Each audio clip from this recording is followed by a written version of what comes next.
কি? জান্নাত। আমাদের পিতৃভূমি কোনটা?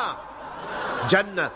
সেই জান্নাতে আমরা যেন ফিরে যেতে পারি, সেই জন্য আল্লাহ রাব্বুল আলামিন পথ তৈরি করে দিলেন। সুবহানাল্লাহ। আল্লাহ পথ তৈরি করে দিলেন। সেই পথের দুইটি ধারা।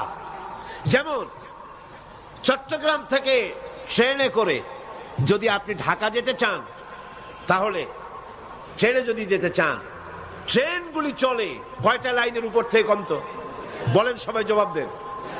লোহার পাটি কয়টা? দুইটা।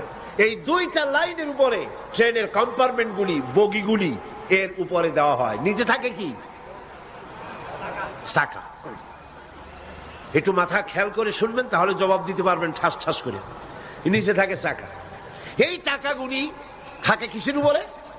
লাইনের উপরে।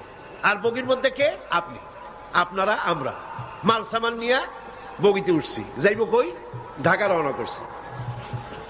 এখন দুইটা লাইন আর চাকার মাপ যদি ঠিক মতো থাকে, লাইনের মাপও যা, চাকার মাপও তাই, এই মাপ মতো যদি চলে, তাহলে কমলাপুর কি বলে, এখানে এর জায়গাটা কি জানি, পাহাড়তলি।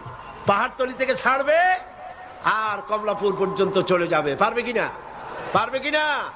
কিন্তু মাঝখানে চলতে গিয়া লাইন যদি একটু চ্যাপ্টা হয়ে যায় বেশি, অথবা চাকাগুলো যদি একটু সংকীর্ণ হয়ে আসে, বা চাকাগুলো একটু বেড়ে গিয়ে যদি একটু বেড়ে যায়, তাহলে গাড়ি কি চলবে?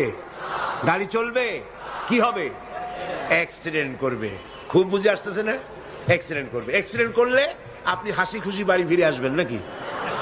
আপনিও শেষ, মাল সামানও শেষ, গোষ্ঠী শুদ্ধ শেষ, ঠিক কিনা? গাড়িতে যারা ছিল সব শেষ হয়ে গেল। তাহলে কি বুঝাইলাম? হাসির খোরাক দেই নাই, চিন্তার খোরাক দিয়েছি। যদি আপনার জীবন নিয়ে নিরাপদে কমলাপুর পাহাড়তলি থেকে ঢাকা যদি পৌঁছাতে চান ট্রেনে, তাহলে ট্রেনের চাকা